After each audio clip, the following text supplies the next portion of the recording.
I'm Paranormal Pete, and I'm on a journey to seek answers to the questions that have crossed all of our minds. What happens to us when we die? Is there an afterlife? I'm a regular guy who discovered the gift of psychic mediumship in my 30s. My passion for history and the unknown have put me right here, right now.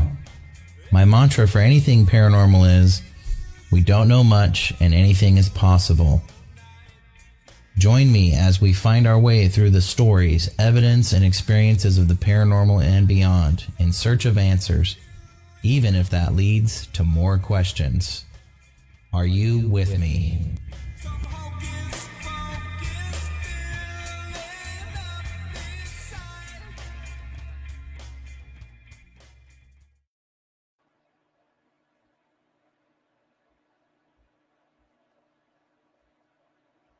All right, welcome to the Paranormal Pete Show. I'm your host, Pete Orbea, and I'm coming to you from Port Gamble, Washington.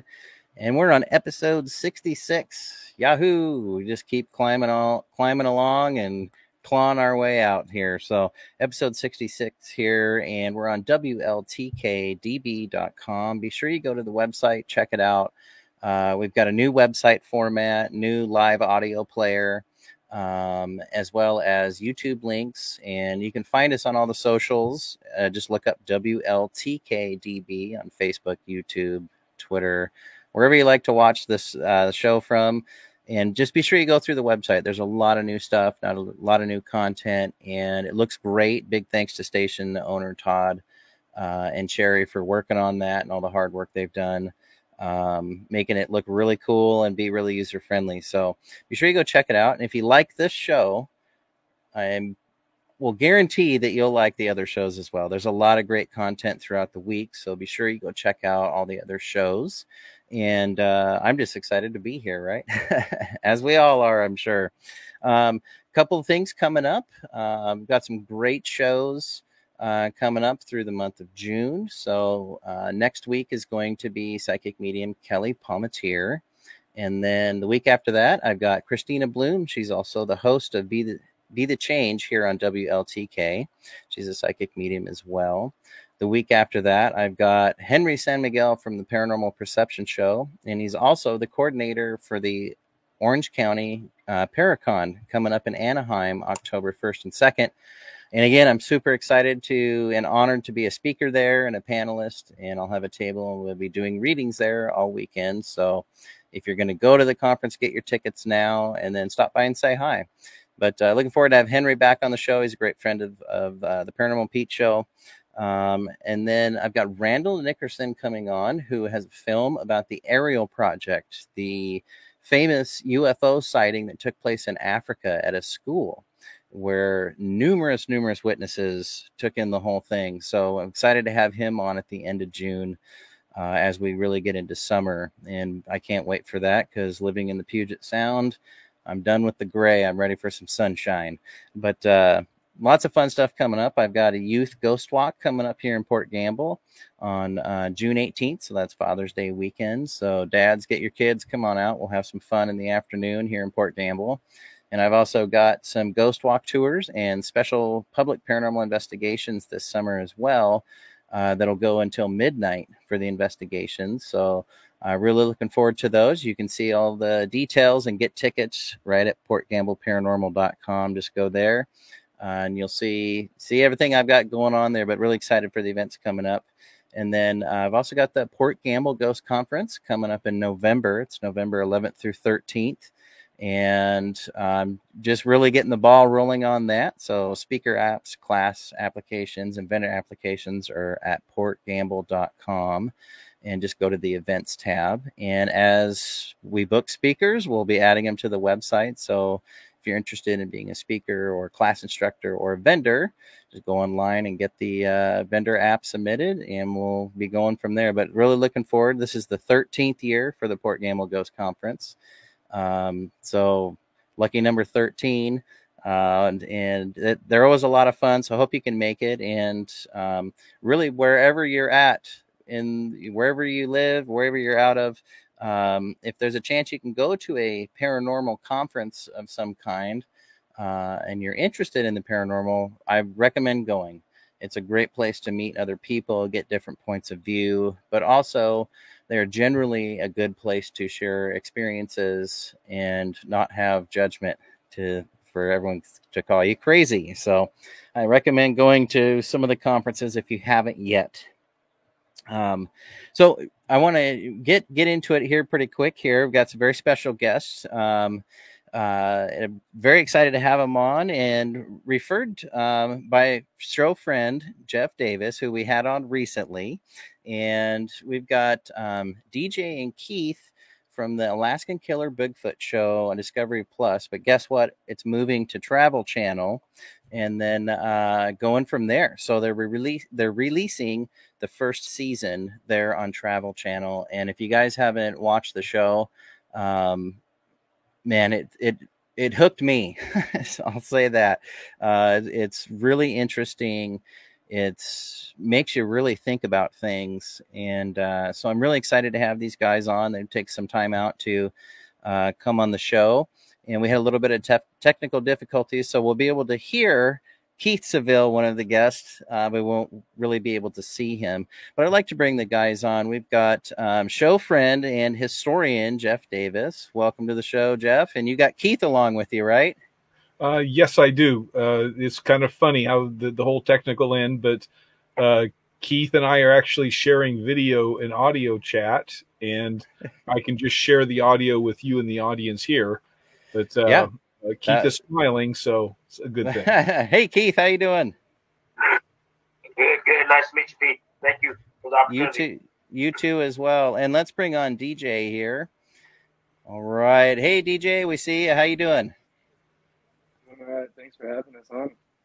Very welcome, you guys. It's an honor to have you guys on. I think what you guys have been going through, not just in the show, but just with the story and what you guys grew up with, and the elders and your elders and family, what they have gone through. It's pretty amazing. So just the story and the quest that you guys are on is really, I don't know, it hit me in the heart, I guess you could say. And I imagine that it's your guys' lives, and it really takes you guys on there. And so I want to learn a little bit about you guys. So for people who haven't seen the show, it's going to be moving. Alaskan Killer Bigfoot, it's going to be moving to the Travel Channel. So Keith, tell us a little bit about yourself. Well, born and raised in Nanwalek, descendant of the Portlock elders, being pushed out of there, due to some, paranormal issues and other things, among other things. I'm a cook here. I've been here for most of my life, moving around Anchorage, Homer. Came back and graduated here in Nanwalek, and like I said, born and raised here. And just love it here. I mean, there's yeah. Other than yeah. Well, I mean, you can see that in the show. You can see the passion you have for the place, and like I said, man, it kind of hit me in the heart, listening to you guys talk about it all. DJ, tell us a little bit about yourself. I actually have a very similar path as Keith, kind of born and raised in Nanwalek, and then went to high school in Soldotna, and after he finished culinary school and stuff, I decided that's probably something I want to do. But I've been traveling around, cooking around the country and stuff, and when I came home, this amazing opportunity came up to go be a part of the crew to go down to Portlock, and I was like, okay, I want to go. Yeah. Oh, that's awesome. So you guys grew up together?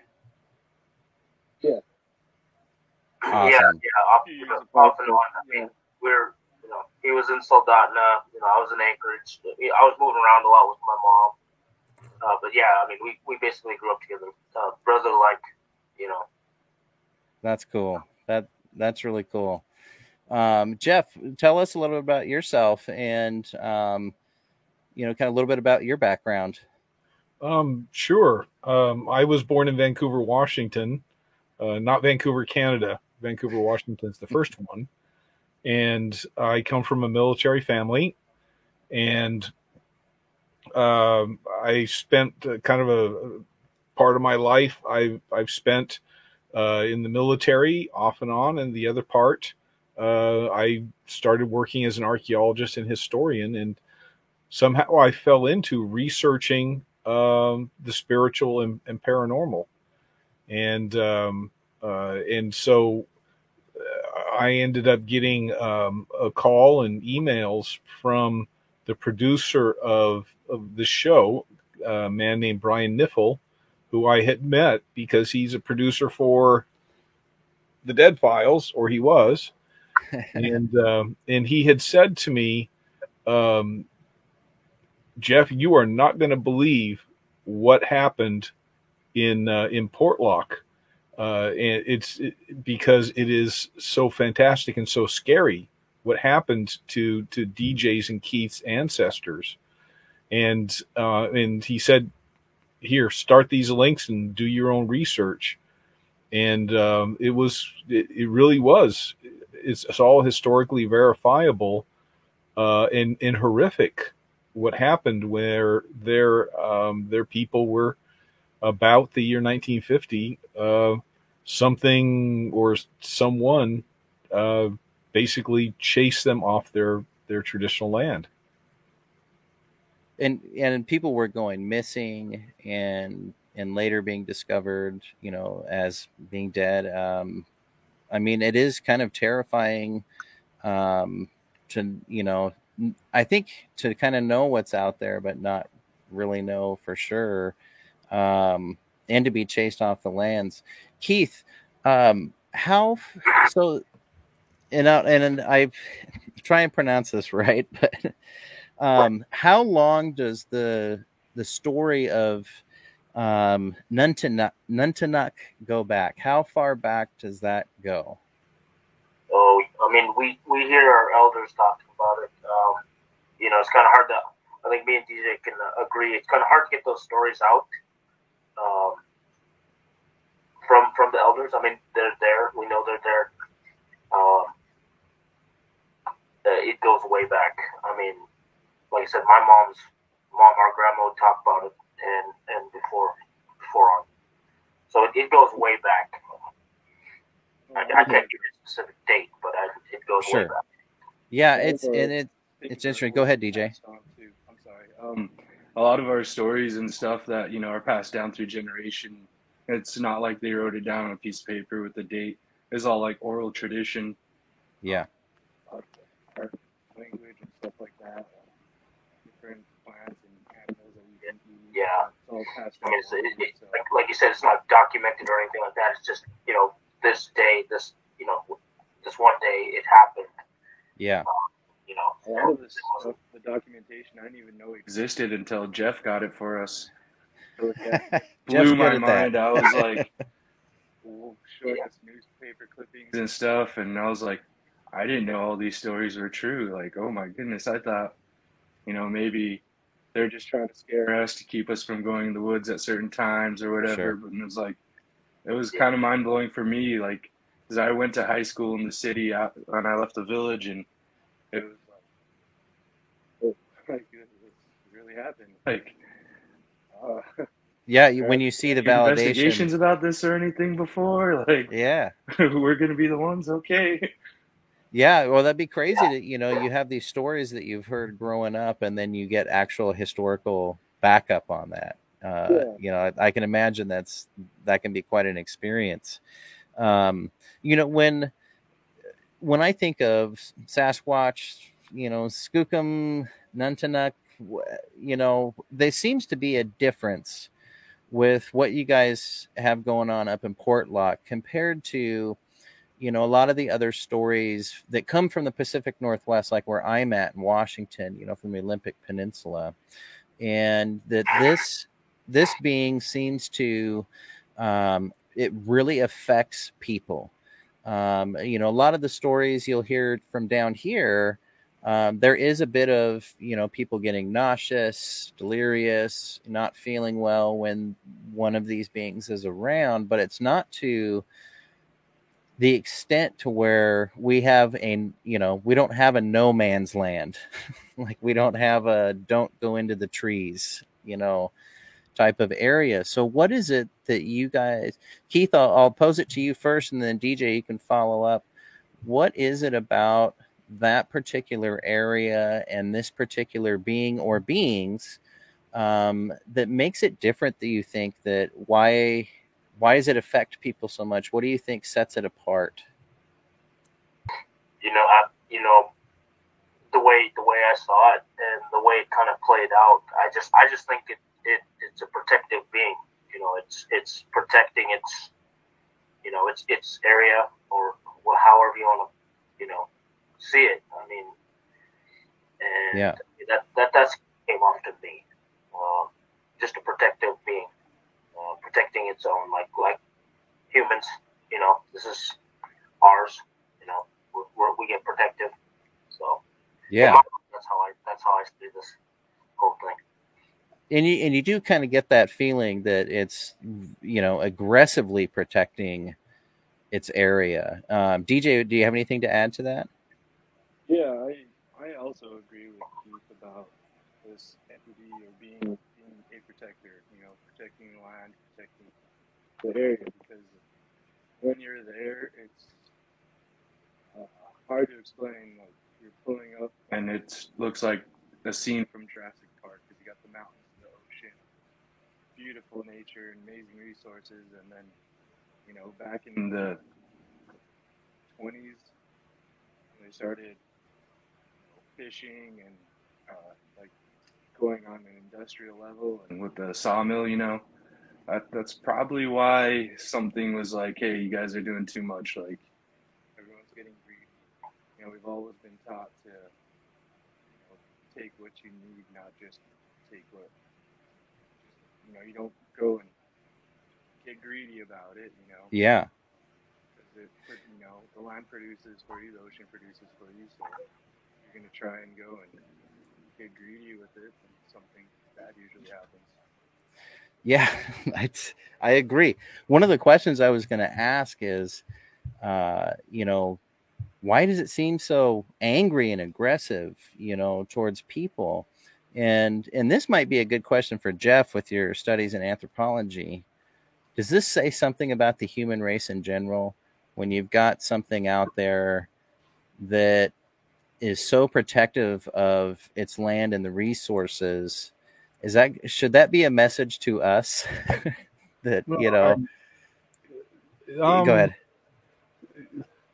Pete, you never ask me simple questions.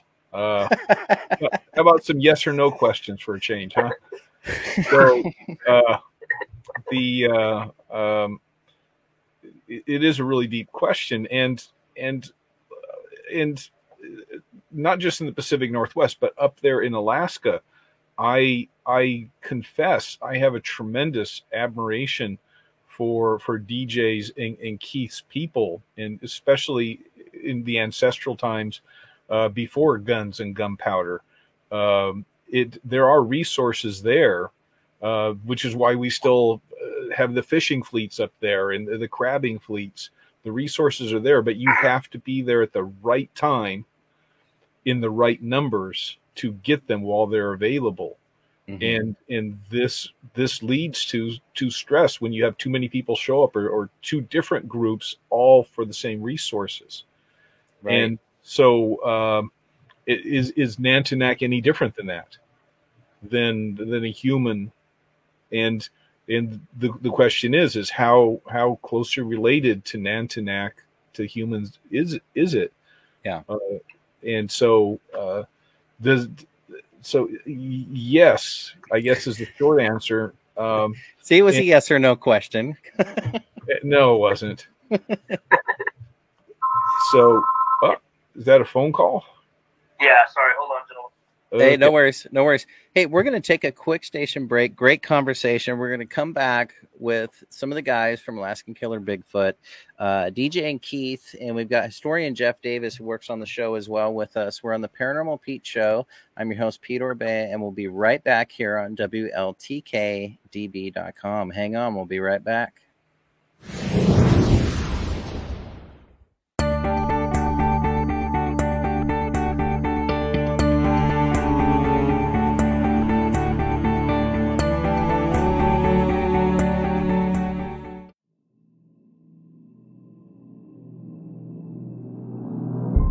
Meet Nicole Strickland, one of the leading San Diego paranormal researchers. Nicole offers a gentle and humble approach to working with spirit energies. Being the founder of the San Diego Paranormal Research Society, Nicole is no stranger to the unknown. Due to Nicole's vast knowledge of the paranormal, she is widely sought after for speaking engagements on topics like Children of the Paranormal, Paranormal Investigation 101 and 102, History of Spiritualism, and more.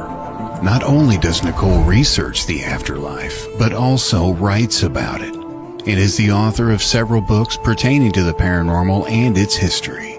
She has appeared on television shows like My Ghost Story, Travel Channel's Famously Afraid, Good Morning San Diego, and more. Have a conference or event coming up? Contact Nicole on her website, authornicolestrickland.com. That's authornicolestrickland.com.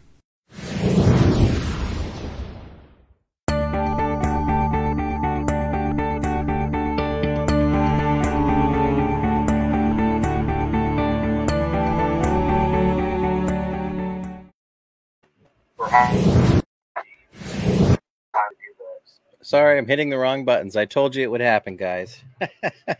Welcome back to the Paranormal Pete Show. I'm your host, Pete Orbay, and we're joined tonight by DJ Brewster and Keith Seville and Jeff Davis from Alaskan Killer Bigfoot. And just to mention again, and it's been on Discovery Plus, but the show is moving over to Travel Channel. So if you haven't seen it yet, be on the lookout on the Travel Channel for that for the whole first season. And I promise you it will hook you. Before we went on break, we're kind of talking about the Nuntinuk up there, in general. But Keith, I wanted to know, because like through the show, I mean, you guys are sent on this quest basically, as a scouting mission, but it's really a quest to return to Portlock, Alaska. What does this quest mean to you and your people and DJ? And you can follow up and add anything you want to on that. I mean, it's an honor and to take on the task and to have a good crew that we have there, behind us to bring it back to the family is everything. Because DJ was down here recently and he saw how many people are here. The village is just getting too small. We need to outsource. We're getting too big. We need to get back to our homeland, and that is our ancestors' land. So why not? I mean, it's better than being, building upward, right. Spreading out. I mean, I think DJ can get, in more detail about that, but it's such an honor, and it means so much to me to help them bring back this, and that's, all I can say there. Yeah, and DJ, anything you want to add to that? Yeah, he basically nailed it on the head. There's not very many new houses or places people can really stay, and our ancestors lived there year-round, and it was sufficient enough for everybody. And then even the Russian and British and Spanish all stopped in there, so it was definitely a place that was safe way out of the wind, and a place where you can get fish and forage and sea creatures, and why not? Which is why your people were there in the first place. Exactly. Yeah. There to cut down trees and the natural resources. Right. Yeah, it does sound like a tremendous honor and challenge to be doing this, because you guys are really putting yourself out there, going out there with all the stories and the historical evidence to back it up. I don't know how you guys do it. I mean, certainly I think braver than I, but so Jeff, earlier you'd mentioned around 1950. Sleep with one eye open. Yeah, sleep with one eye open. Yeah, totally. Yes, exactly. There's some stuff going down down there, it would blow your mind, man. There's so much more we need to investigate. It's, you know, and to look for. I mean, you know, we found the main water source. You know, I mean, with any new building of the area are bringing back that you need water. Right. We just barely got into that, and there was more places that we needed to look. We just ran out of time. That were happening in between these discoveries it would blow your mind. I mean, if you were there,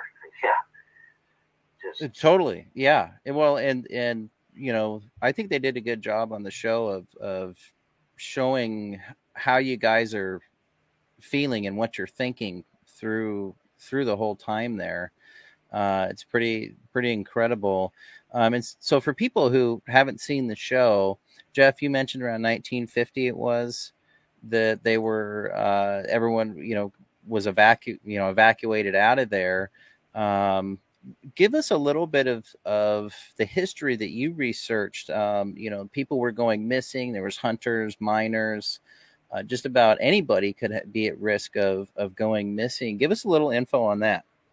Sure. I have to point out, and I really do believe this, the historic record of the Europeans is a drop in the bucket. Some of the archaeology done later, after they left Portlock, suggests strongly that Keith and DJ's people had been living there for some time, a settled life, and then they abruptly abandoned it, and then they came back a couple times. The European explorers showed up in the late 1700s, and it was British and Spanish, and they both performed with what was called the possession ceremony, and traditionally the possession ceremony, international law at the time, and there's still bits of it in current international law, they would show up and they would basically say, we lay claim to this land for our nation, for our king. They would build some kind of a monument that was recognizable to other European explorers, and perform a ceremony, and they would gather as many of the local people and read off their ceremony just to let them know you're now working the land for somebody else. Jeez. But when they came to the site of Portlock and performed the ceremonies, particularly the British explorer said, there's evidence people are living here, but they're all gone. But the Spanish explorers, the day of or the day after their ceremony, there was an outbreak and 8 or 9 sailors died. This is right after the ceremony, and historically they say it was scurvy, but it seems strangely coincidental when they're coming ashore where they actually have opportunity for fresher stuff, that they're all dying. But we then go forward into this story, this part of the story saga, and around 1900, a fish cannery and fishing operation opened up in Portlock, and then it got bigger over the next 50 or so years. At one point, there were 100 seasonal workers there, and many year-round people living there. They had a post office. They had ship or fishing boat moorage. The cannery was there. They had lumber operations on the same nearby. There was even a chromium mine. But really, starting in the 1940s, people started disappearing. Over a dozen people, and in some cases, they've never found their bodies. In other cases, their bodies had been savaged by something wild, and they washed up in the lagoon. Mm-hmm. And that is one of the places where Keith and DJ and the rest spent quite a bit of time, in this lagoon space, like when you're looking for water. And but it was about 1950 when things kind of reached the head. This was the height of the operation. This is when they had all those cannery people. They had people coming and going, the people were missing. One man who was getting ready to go hunting was attacked. He didn't die immediately, and he survived long enough. He described this giant hairy being is what attacked him, and people were so afraid in the village that they had armed guards guarding the entry and exit into the cannery, and at night when it reached this high point, there were like logs and rocks being thrown into the town itself, and so literally overnight everybody left, with the exception of the postmaster, because he was a government official. He had to wait for permission to leave. Funny how that works. and this is 70 years ago, but it is the elders still remember this. Yeah. And maybe I should kind of back off now, because this is really Keith and DJ's family story. Yeah. So DJ, I wanted to ask you, it's interesting that there was the one guy who was attacked and lived long enough to describe the being up there. Would that match the descriptions that you heard about growing up? And, well, I guess, have you ever seen it?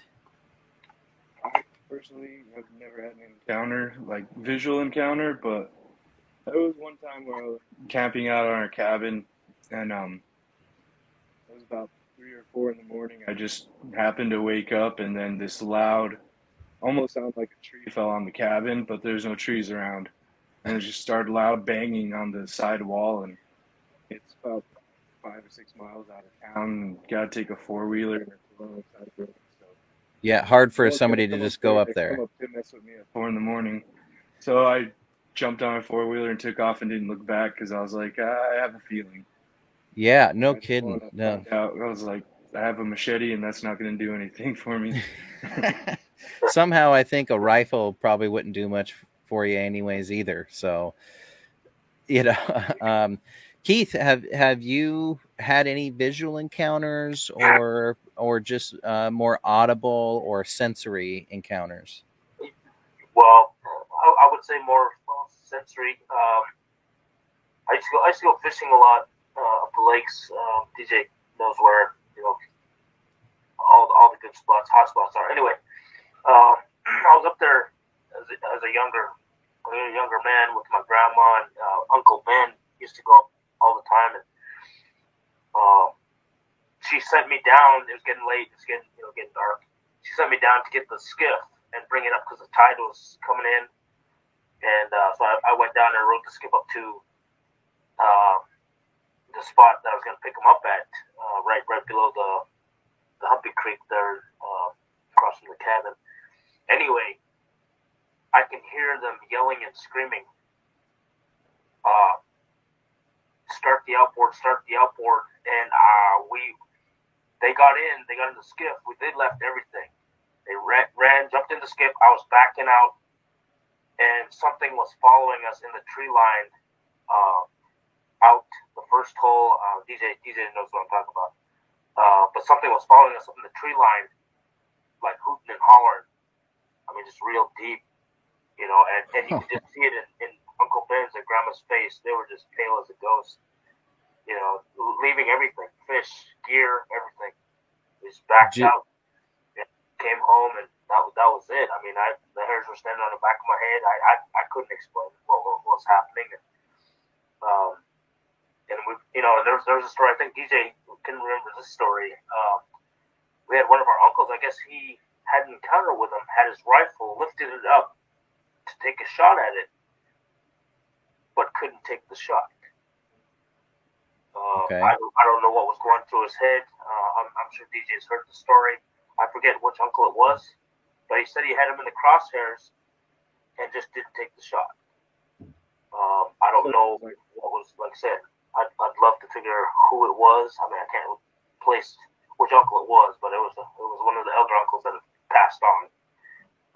I'd love to find someone that knows a little bit more about what he was going through when he had something like that in his crosshairs. And like I said, only over time, these words, these stories have came across. So Yeah. doing the research like Jeff's doing, trying to crack the elders about all these stories is kind of tough because some of them are so. Sure. And it's probably a generational thing too, where it's hard to get people to open up. I've noticed like my grandfather served in World War II. That generation was just kind of raised not to talk about emotions or share things that will make them show emotion. I mean, do you have the same deal? Pretty much. I mean, the elders were, grown stern, strong, not to, show emotion and stuff like that, Yeah. Also, be strong. Background too. So like having a bear in the crosshairs would have been nothing for him, but you see something, whatever he's seen, kind of like paralyze him, like. Yeah. Yeah, and I wanted to ask you guys with the field research you've done and going out there different times, and DJ, you can start off here.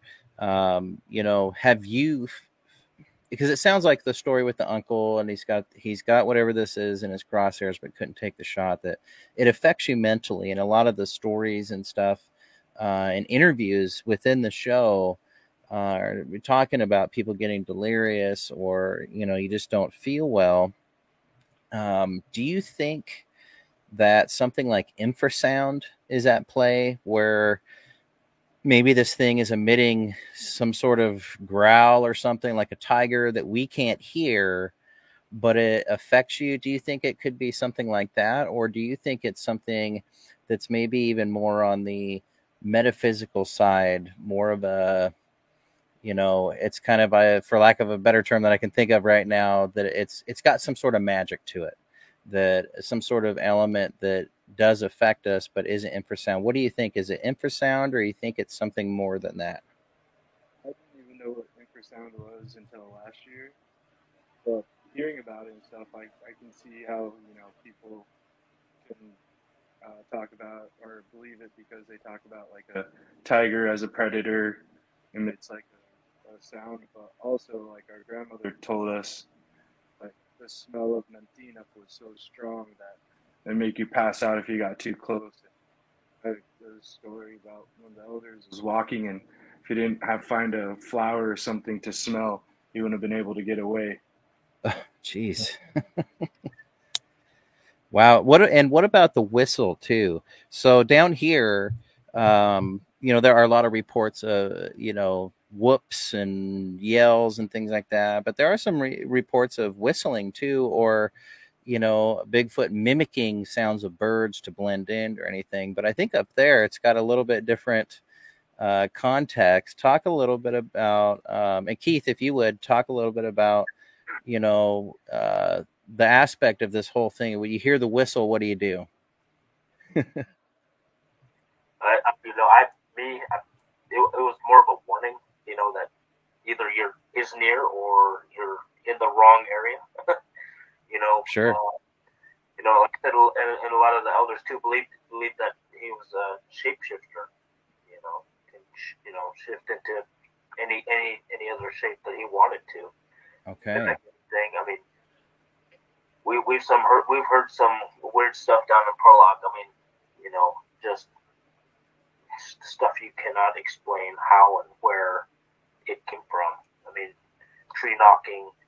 Mm-hmm. I think there was one night I heard it sounded like someone was loading a rifle, a chamber load.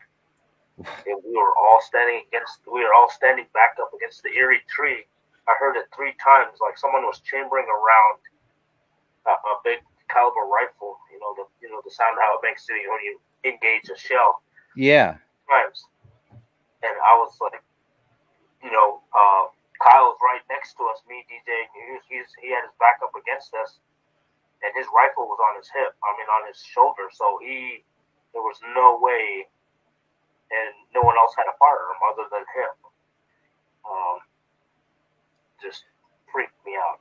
Yeah, how can you? Yeah, that's that one is really hard to explain, especially when you only had one firearm with within the team. He had a sidearm and a cannon. So I mean, that cannon was on his shoulder. He didn't have it out. We were all just standing there listening, and it just sounded. There was 3 times it sounded like it was chambering rounds. I was like, you guys hearing what I'm hearing?" kind of deal, Yeah. And it was just freaky. Yeah, that's set up an audio recorder, and then we went to go play it back, and everyone's like, "Did you hear that?" And I'm like, "Yeah, it was windy the other night. Like, what are you guys talking about?" And they kept playing it back, and then I heard it like there's almost like a pause in the wind, and like where the branches are breaking. Sorry. It was really windy. It was probably blowing like 50 miles an hour at first, couple weeks we were there, and I was like, "That was just windy. I didn't hear anything." They kept playing it back, and then there's this like couple seconds, like 3 or 4 seconds of just this really low, like almost kind of like it's trying to communicate type of sound, and I was like, that really freaked me out because I was right there. I set up the audio recorder. I had Noah with me, and then the other part of the team went off somewhere else. Went to go set up some audio recorders, and it was just that one that I set up, and I was like, it almost sounded like it was whispering and trying to communicate. Like it was very faint. Like you can hear the breeze, you can hear the crackling of the branches and stuff, but then it kind of like a pause in the wind, and then it just, and that really freaked me out. Yeah, that one I could not explain, and I was just like, man, and you were right there. And it was like 3 a.m, and it was just not. Yeah. Oh, that's crazy. That's that reviewing on the laptop was he stepped away from the pad really quick. We were kind of like, DJ, you were right there. You were standing right there. Talking about it. And the audio, he kept playing it back, and Kyle kept playing it back, and you can see in DJ's eyes, his face just dropped, man. He was like, I was there. Kyle, yeah. I was like, what am I supposed to do? I need to be equipped like Kyle maybe when I go out next time. Right, and somehow have eyes in the back of your head. Yeah. But I set up the audio recorder on one of the old cannery steamers or something, and it was like 8-9 feet in the air. And then we stepped away for a little bit and let it record for like 30 minutes or so, and just being quiet. And then I had like a night vision camera just looking around while we were doing it. Yeah, it was just thinking about it, like it sounded like something was just right there, like trying to whisper, and it didn't sound like a person. It kind of sounded like almost robotic. And interesting. It was weird. So that makes me think of, what if this thing was trying to communicate with you? And Keith, I'll ask you, and then DJ, you can follow up. Do you think you guys can somehow find a peace with this thing, with the phenomenon? Can you find a peace? Can you come to an understanding, you think? At this day and age, I mean, like I said, the village is getting too small. We have to figure something out. Yeah. And there's places for us to move here, but I mean, our family's just going to get too big again, or too big. And this place is just too small. We're definitely going to need an outlet, and we definitely got to figure something out. We definitely got to find a peace in whatever's bothering the area. Like I said, we have so much more to explore. Right. Finding more units. Like I said, I think that was the hot spot we were at, where the epicenter of everything was going on. It was just in that area. I think DJ can, agree with what we're talking about, because a lot of it was happening around that area. So the old town of Portlock, that had to have been the heart of it. Yeah. So, but finding peace, yes, definitely. Good. That makes me happy to hear you say that. I really wanted our priest to come down, our Russian Orthodox priest. He had his own agenda. You know, he has fish season. He's got a harvest for himself, you know, his family too. So he was kind of, I wanted him to come down and bless the area. Like I said, finding a peace is crucial, you know, to bring our people back to the area for them to be safe. Yeah, just to be safe and secure. Yeah. DJ, do you think, and Keith can follow up if he's got more, with the experiences and the stories, when you look at the historical research that Jeff brought to you guys, and you couple that with the stories and everything that you guys grew up with, do you think there's multiple beings, or do you think it's one singular actor here? Do you think there's multiple, like a family that's just kind of descended down, or is it one thing that's living for a really long time? What do you think? I honestly think it could be possibly a family. You know, if you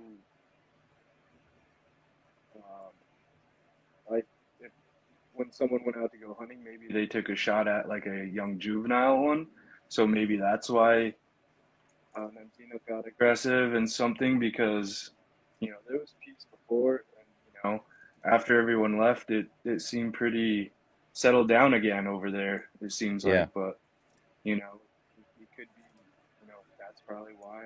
But there's so many, like you said, it's like more questions now than answers. But, you know, there was peace for a long time before. There's peace. I think it could be a possibility. Yeah.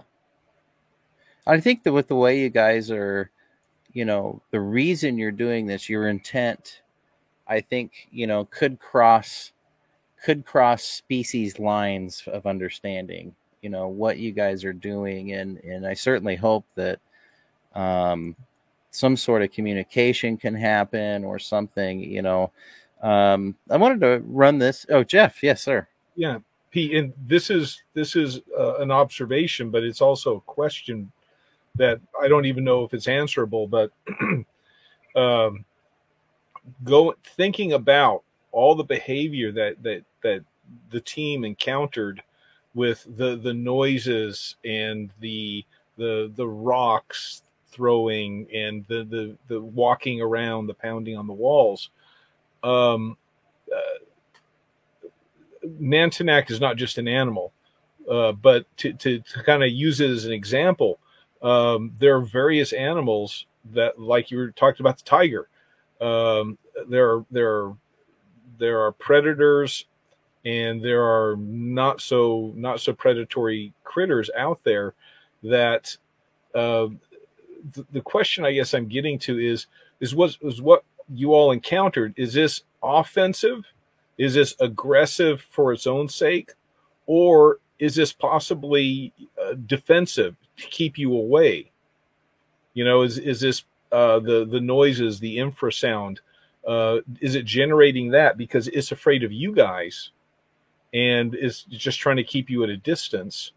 Or again, is it aggressive in that it not just wants you gone, but it wants to, just because it is aggressive, wants to hunt you down to eat you? And this is a question to me, but I think, especially when you're talking about crossing species lines, reaching a certain peace with Nantinak, maybe understanding better. Is it more afraid of humans than humans are of it? That's a question. I don't know if you can answer that now, but maybe use that when you go back this coming year or the year after. Yeah. Let's get a season 2 going, guys. And then you can maybe answer that question.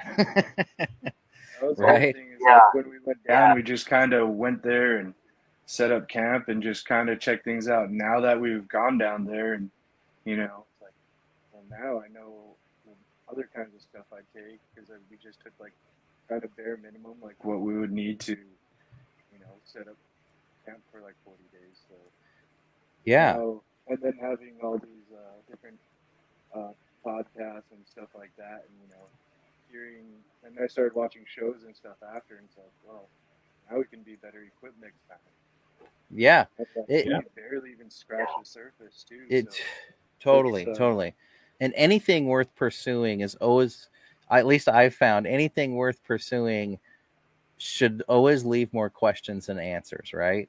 And you're on the path to something when there's more questions than answers. One of the things I wanted to ask you guys, and Keith, you can start on this one. DJ mentioned, kind of just took what you needed. You had, some of the equipment needed for investigation, but you took what you needed. Did you guys take any traditional protection items from the culture? Did you guys take any traditional things to help protect you? Well, I think a couple of us. I mean, I know DJ probably had his cross. I had my cross. My godmother sent me with some holy oil and nice, holy water. I had that in my pack. My cross stayed with me 24/7. I mean, it's braided helmet line, so my neck is coming off with it. So don't say that too loudly. Yeah. So anyway, we some of the traditional safekeeping tools. Cool. And I think all that stuff helps. Go ahead, DJ. My sister actually gave me like a old traditional style like hunter's pouch. It's made out of sea otter fur and something that you can wear around your neck, and it's beaded, and inside you carry a small icon and holy oil and holy water and some frankincense. Nice. In case an emergency, Yeah, but I mean, DJ hit it right on the head. I mean, we only scratched the surface. There is so much more things to find. A lot more of the history to uncover. The time of the year that we're there, it's traditional. Beautiful place. I'd love to bring him. We'd love to bring him back to our family. Yeah. Oh, indeed. And I hope you guys get to that point. I mean, that's huge. It's funny, me and sorry, I didn't mean to cut you off there. Oh, you're good. It's funny because me and DJ, we both went to culinary school, and we went out harvesting one day, and I was kind of laughing at him because he was so excited. I mean, I was excited too, but we were on a journey to venture as far out, on the water line because it was like a big -5 tide. And he was so excited. He was picking everything. I was like, dude, we still got to get out there before we can, load up. We don't get going out. But I mean, we found so much of our traditional foods in abundance in the area. I mean, both being cooks, we snack up right then and there. But he was so excited.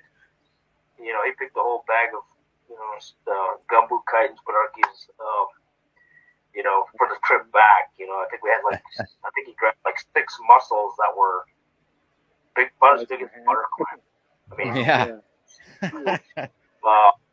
I mean, just to see that, just to see that in his face, and I mean, if our people were to go back and try to go out and harvest like that, here everything is overpicked. Yeah. To go back and for them to see something like that down there, I can guarantee you the smiles will just be like, oh yeah, why did we leave? Kind of deal. Yeah, it's incredible, and we're getting near the end here, and thanks for sharing everything that you guys have, and being willing to take on this quest and have cameras following you around, for this journey, and it's a heck of a thing, and I applaud you guys' bravery in doing this, and it's very honorable.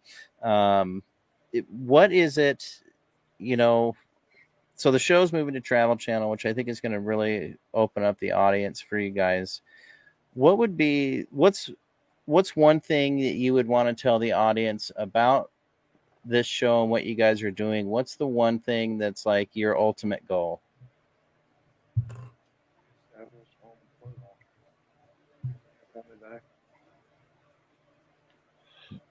reestablish home, and yeah, it's just incredible. And Keith, do you want to add something to that? I need a good story. Like Yeah. Like DJ says, we're pretty mentally set in the same gear. Bringing it back, settling in at home. He wanted to live there year round. He's, it's a beautiful place. To up and just leave it like that is pretty crazy. But like I said, bringing it back to our people. Yeah. Because our like I said, our people we're only getting bigger. So.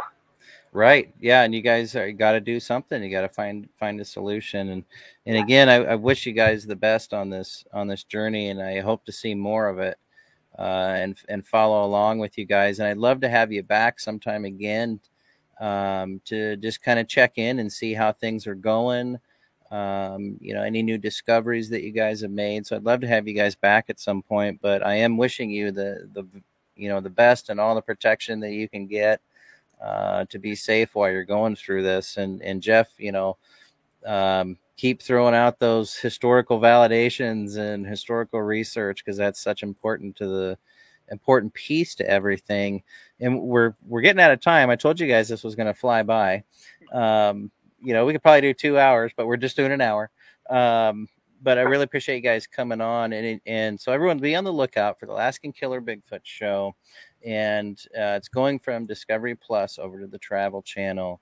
And if you haven't seen it yet, I strongly encourage you to check it out, and the story, the mission here, and all the incredible stories and experiences you guys are having out there.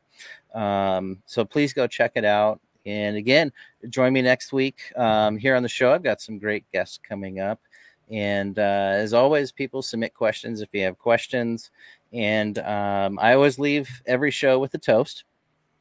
And that is that the past is history and the future is a mystery, but today's a gift because it's the present.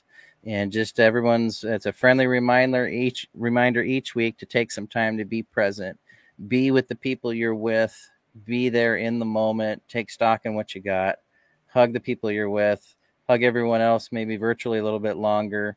But I want to wish you guys all the very best on this, and hope to see season 2 and see where you guys go with this. And thank you again. Yeah, thank you. It was a great opportunity. Thank you, Pete. And if I could add, we're not sure when they're migrating the show over to the Travel Channel, but there is a Facebook fan page for Alaskan Killer Bigfoot. Excellent. Please join that. Keith and DJ are administrator members, and you can see announcements. Yeah, right on, guys. Well, we're out of time. It goes by so fast here. But we'll see everybody next week here on the Paranormal Pete Show on WLTKDB.com. I'm your host, Pete Orbea, once again with DJ Brewster, Jeff Davis, and Keith Seville from Alaskan Killer Bigfoot Show. Signing off, you guys. Be well. Take care. And if you want to hang on after the show, you can. And we'll see you guys later. Thanks for watching. Bye-bye. Bye.